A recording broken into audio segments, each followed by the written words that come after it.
Howdy folks, howdy. Sean Brock here with you once again. Remind you, please subscribe if you wouldn't mind. I would sure appreciate it.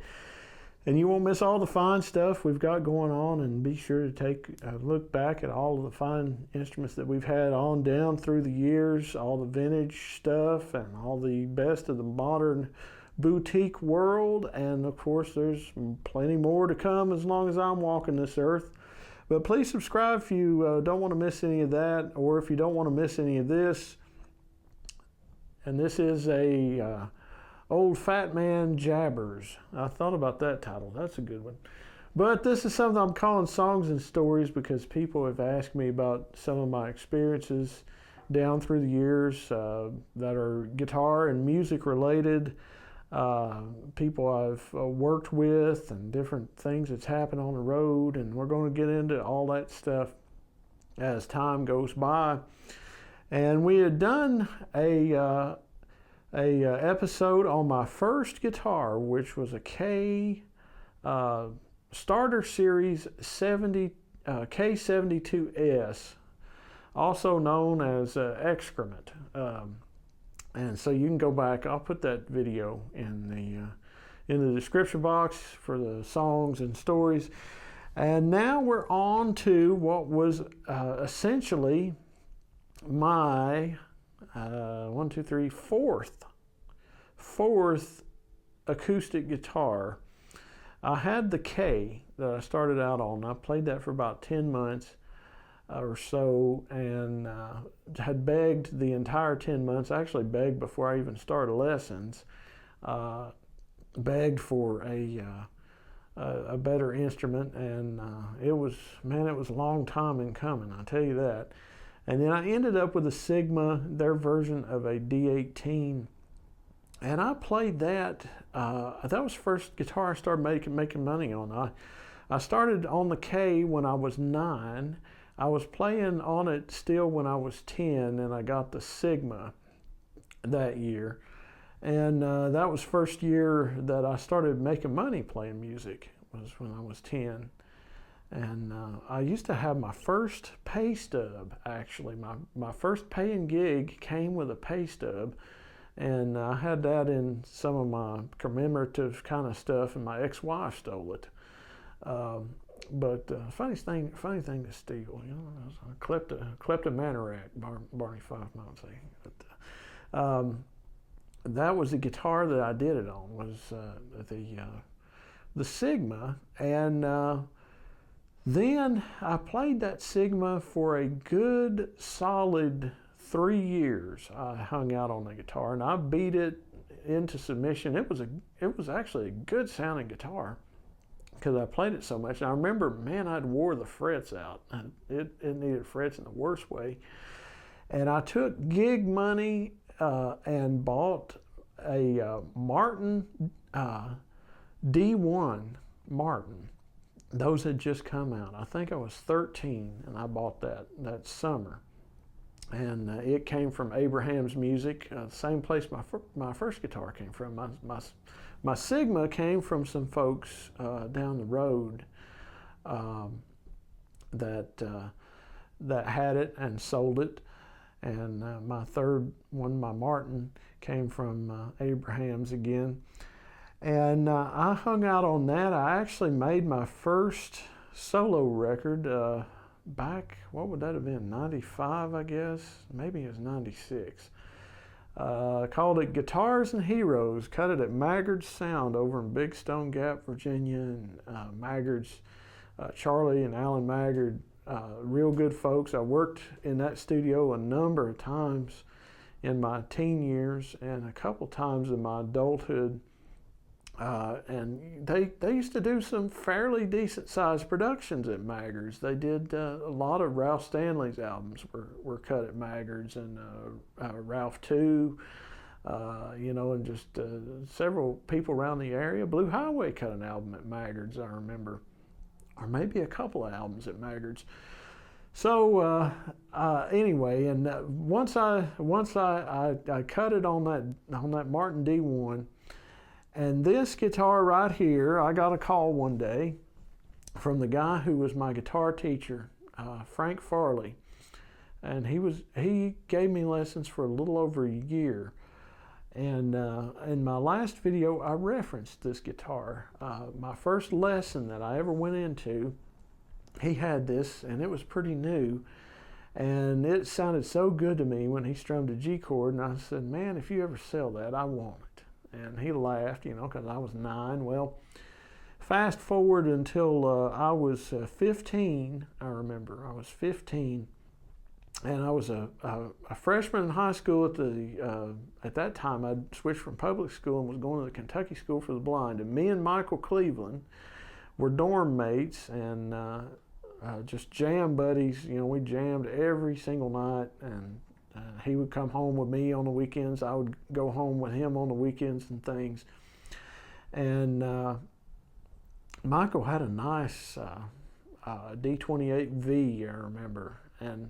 And I had that old Martin D1, and I got the call from Frank Farley, the fellow who owned this guitar and was my guitar teacher, and he said, I'm just not playing none at all anymore, which he hadn't been.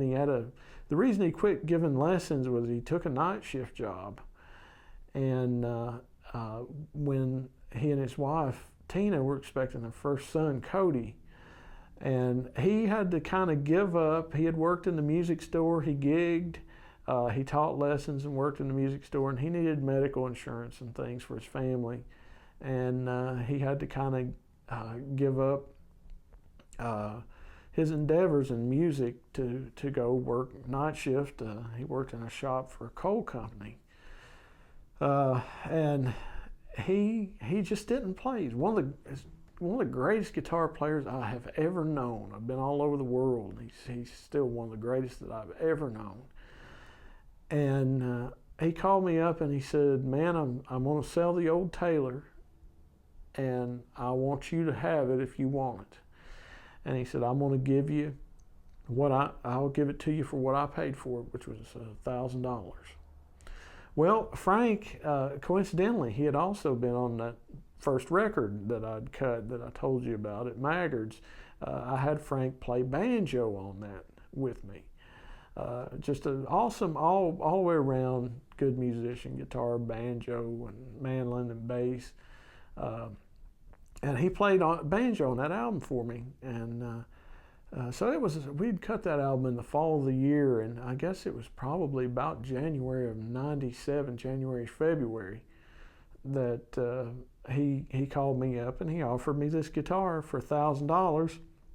And I had been selling plenty of cassette tapes, so I had the money under my mattress, and I said, yeah, I want it. And I took this guitar. I considered it to be my first good guitar. The Martin D1, it sounded pretty good, it played pretty good. It got me by. But I considered this to be just the absolute top of the chain for me at that point. And I played on it for about 3 years and decided I wanted a Martin. And I called Frank up and I said, let's take a road trip. I'm going to buy me a Martin. I've saved back some money. And we lit out from Harlan County and went over to Pigeon Forge and Sevierville areas in Tennessee, and we went to the Music Outlet, which is still one of the bigger Martin dealers in the nation. We went there, and we went to another huge Martin dealer that was still operating, but not as huge of a dealer now, a place called Ciderville Music. And we played, at one time I had it counted up, but I know it was close to 100 Martin Dreadnoughts that day. And the best sounding one was a Sunburst D28, and at that time Sunburst was so out of favor that I thought it would be a bad financial decision to buy it. So I chose the second best, which was very close to the Sunburst, and it was a natural Martin HD28.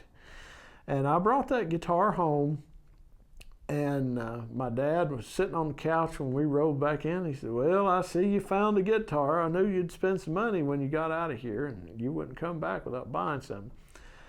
And I sat and played it, and he said, let me hear it. And I sat and played it, and he said, well, it sounds pretty good, don't it? And I said, yeah, it's pretty good.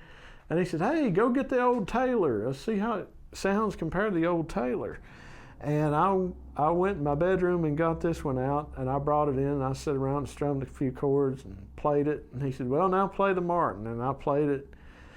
And my dad was a very matter-of-fact man. He said, son, you went out and spent a lot of money, and I ain't sure that the guitar you bought sounds as good as the one you had.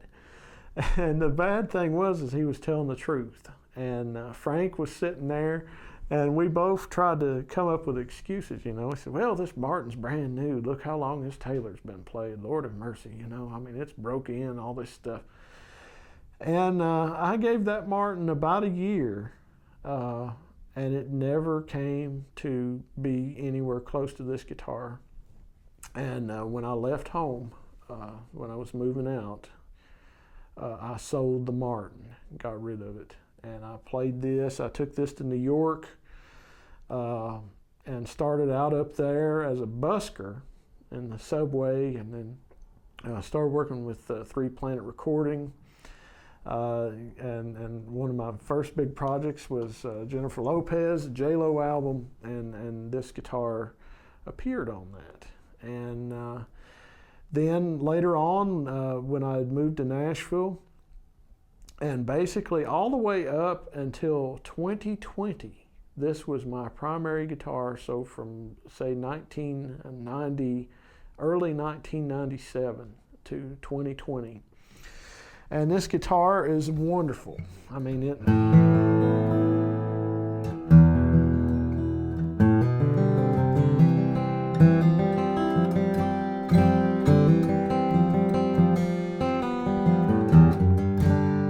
It's a wonderful bluegrass guitar. Taylor was a lot different company back in the mid and late 80s when this was built than, you know, what came in the 90s. And of course the Taylor we know today, the voicings were, they were going after a different crowd. You know, they had like the Dan Query signature model, and they were trying to break into the bluegrass market, and this has got the sound.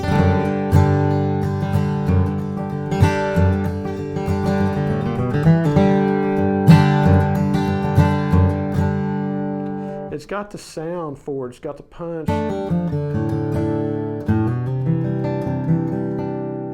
And just the lower bass, and just that big sound, you know. They weren't so focused on plug-in instruments. And of course, Robert Taylor did a world of good in some of their pickup research, and I mean everything from their neck joints, you know, the bolts they use in their neck joints, to you know, the expression system, you know, a lot of great contributions to the industry. And this though was a different beast. This was designed to be a different sounding guitar, and the body is actually larger than a Martin Dreadnought body, but the body is not as deep. It's just a little shy of being as deep, but man, it's larger. This won't fit in a Martin case. This is scalloped bracing, X-bracing, but this is more of a mid-shift or standard shift. You know, where forward shift is an inch from the sound hole, the X-brace, you know, this is inch and a half.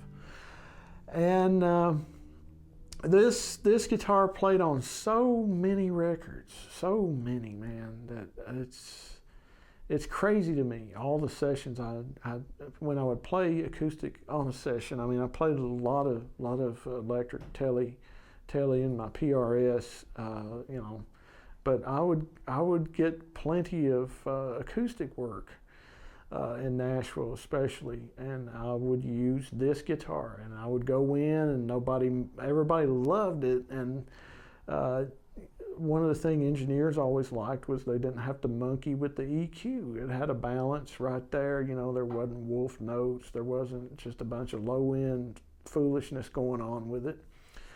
And this guitar told me that it was all that I ever needed in the studio.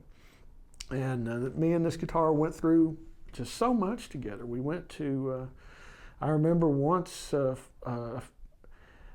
well, I remember one time going out to California, and I showed up and opened my case, and I'd left the guitar at home on the stand in Nashville. Another time when I went to California, we were going to San Francisco, and the guitar was lost and ended up in Hawaii, and it took about 2 days for me to ever actually get that sorted out and get the guitar back. One time I was on a Greyhound bus going to Portsmouth, Ohio, and this guitar went, it wasn't transferred on the luggage change, and it went up into Pennsylvania and came back down through West Virginia. Finally, somebody at the terminal in Huntington, West Virginia, found it just sitting there where, it's, it's not my problem, and some of the baggage transfer people, and it was just sitting there. And I'll never forget the guy. He was a Greyhound driver whose actual name was Joe Limo. That's a heck of a name.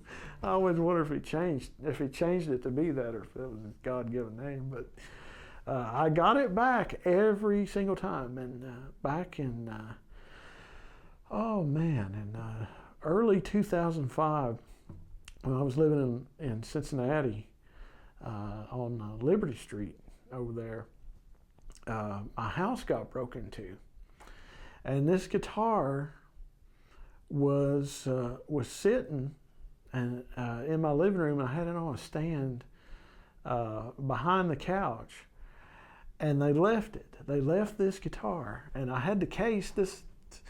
I'm not a big guy for leaving your stuff on stands, but this thing is so aged out that it'll survive anything. But the case was sitting in the living room, and they took the case. They used the case. I remember they took my jewelry collection and a lot of different things they sacked up in that original Taylor case. And I also had an anvil case that this had fit in, and they left the anvil, but they took the original Taylor case and left the guitar. And it was funny because I had a recording studio at the time down on 6th Street downtown, and most of the time my instruments I would just leave down there. I wouldn't even keep an instrument at home.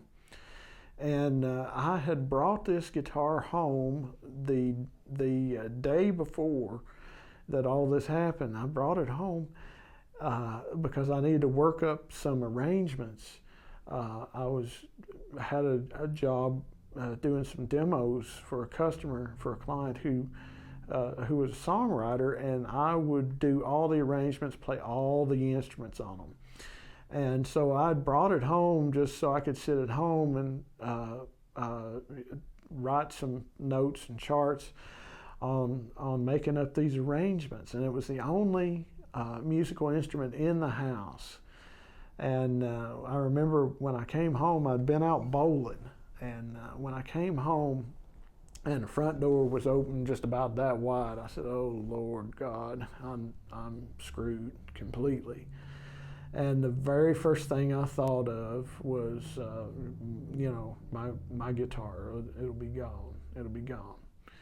And the Lord saw me through it. It stayed right there. But man, oh man, we went through it together. I can remember 2007, I moved to Vancouver, Washington. And I went into UPS and was going to ship this out to my new home in Washington. And right before I was flying out, and they said, back then it was like $150. And I said, "You guys are crooks, man." And I went to the post office, and they said, "Well, if you want to ship it without it being in a box, we can ship it out there for you for $35. And this thing went across the country just in a guitar case, from Cincinnati to Vancouver, Washington, and it made that trip. This thing just went all over the world, man. Went to Europe, went to Japan. Like I said, it went to Hawaii. I haven't actually been to Hawaii, but it has. And so that's it. I call it Frank Taylor, and the guitar was refretted last in 2014, and it was refretted with stainless. The nut and saddle are West African hard ivory. It's went through every iteration of pins you can imagine. There was some work done for me at the Taylor factory actually on it once when I was out there. So it had Tusk in it, the Graphtec Tusk right before I had the refret. So for several years it had just standard Taylor stuff in it, and the original was bone when it was made. But I wore those out and then wore those frets out and got a refret and then got a refret again. And the guy who, when I had my last refret, he did a neck set, and it actually, it could have been a little better, I think. It's not held up too good. It's due for another neck set. The action's pretty high on it, and keep the truss rod cover off, but it's kind of to the point where the truss rod is not helping offer any left hand relief to you. It needs a neck set. That guy also had slotted the bridge, which I agreed to do, and I believe that was a very big mistake. If you own a Taylor, I would encourage you not to do that. I think the design of the bridge, kind of the way the pins are spaced out and things, I get trouble on certain levels of attack. I'll get trouble with the balls rattling, and it's not that the slot is bad or the ball is there's anything that can just be altered with the swipe of a file or a swipe of a slot and saw. It's more in the geometry of things, because you have the kind of a wider distance between the pin and the saddle than what you do on a Martin style guitar. And so don't have your bridge slotted. Someday I'll actually have these filled in, because the holes were wide anyway, and he addressed them a little bit. But I'll have it filled in and re-drilled. But I see these on Reverb commonly. I see these 80s Taylors, and man, a lot of times they're so dirt cheap. They're $800 to $1,600, and some of them are just absolutely. Go back and listen to this, compare it to anything you want on the channel. It hangs right in there with it, and that's why I played it all those years. And I still do play it. It's kind of retired though. It's the 1 11/16 nut width. What is this? 2 3/16, I think, is what they did on the bridge spacing on these. And just the action being what it is, and it needing some work done on it. I don't utilize it a lot anymore. But man, it's a banger. I'm gonna grab a capo and play. We'll just play a couple of play it at a couple of frets and let you check it out. But these things are just such wonderful guitars. Matter of fact, I can remember, I want to say it was 05. They were doing a Taylor Road show at Buddy Rogers Music in Cincinnati. And I went over there because Bob Taylor was going to be there. And I had met him touring the factory before and stuff, but I wanted to go see, because they were bringing a lot of custom shop stuff, and they were tinkering, in the electric market then. And I wanted to go see him, and the thing, kind of said, I got this invite by email, and one of the things it says, is, hey, bring your Taylor, show your support and bring your Taylor guitar if you're, a Taylor owner. And I brought this, and I was talking to Bob Taylor and another guy from the factory, and he was showing me this Brazilian custom shop thing that they had that was just loaded up with pearl. You know, it was a beautiful guitar, just beautiful woods in it. And he said, "Here, play this," and I played it for a few minutes. He said, "What do you think of that?" And I said, "Well, it's okay. Yeah, it's okay." And he said, "Just okay? That guitar costs more than most people's cars."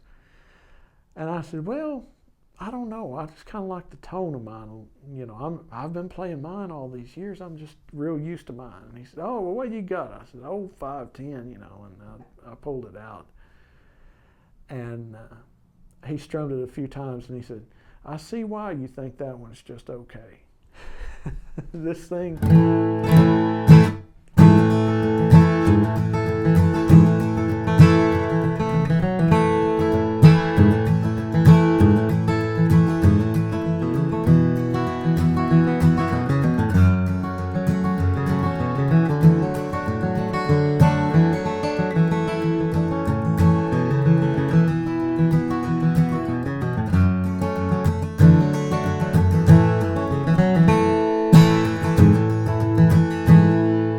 It's just got the thump, no matter where you want to put it.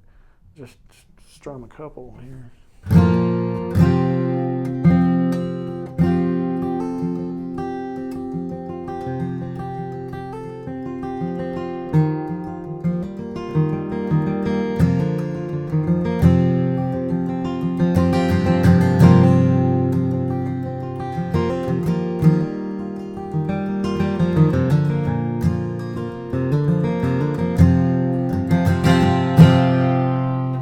Anywhere you want to put it, just a huge sound.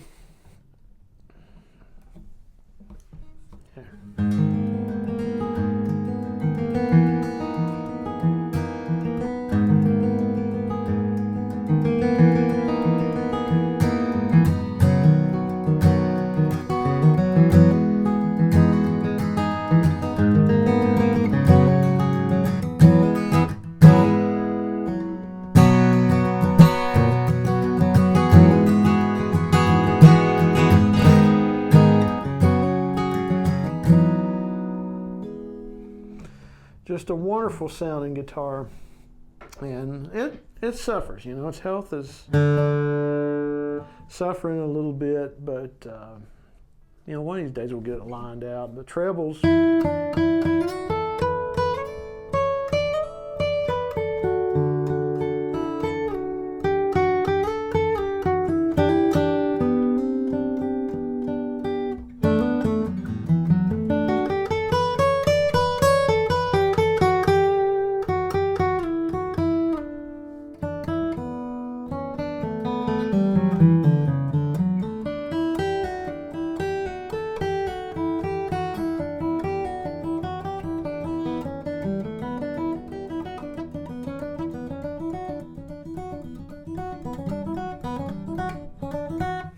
Just really wonderful trebles.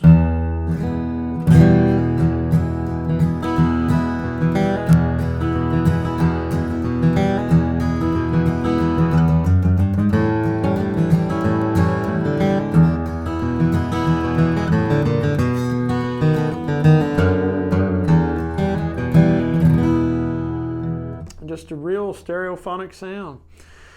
So this is it. This is Frank Taylor, as I always call him, my old 510 traveling partner. It's funny, there's a big old scratch here. What starts about there and goes goes around to there.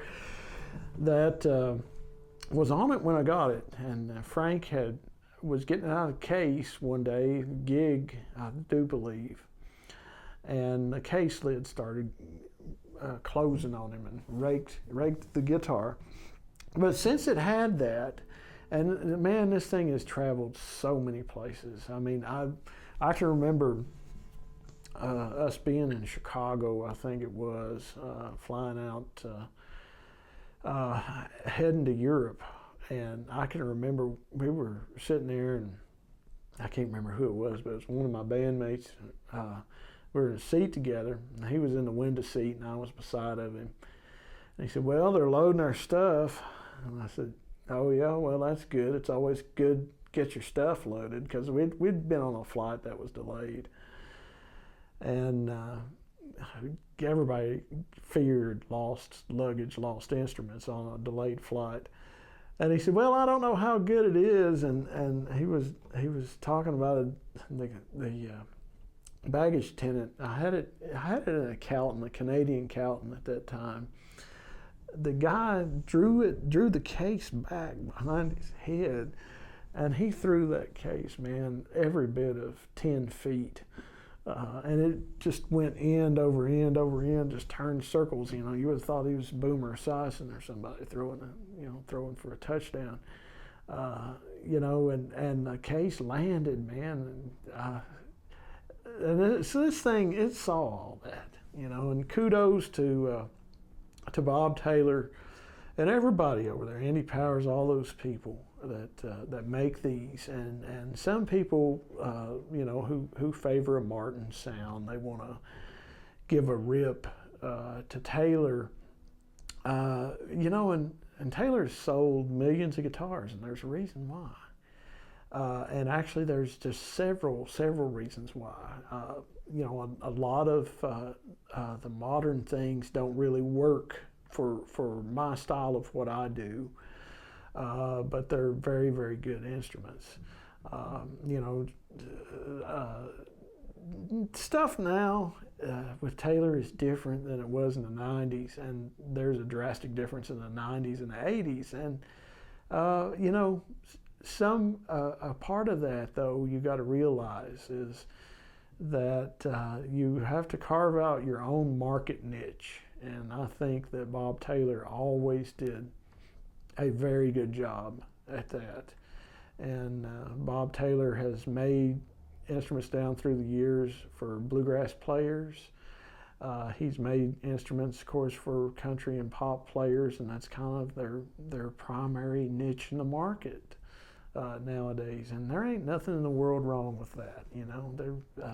Just because it's not something that necessarily works for what I do doesn't mean there's anything wrong with it. But kudos to Bob Taylor, and kudos to Calton.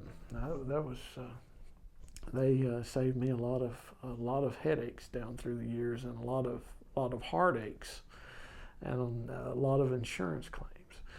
So anyway, please subscribe and check us out. See what all we've done, and y'all take care.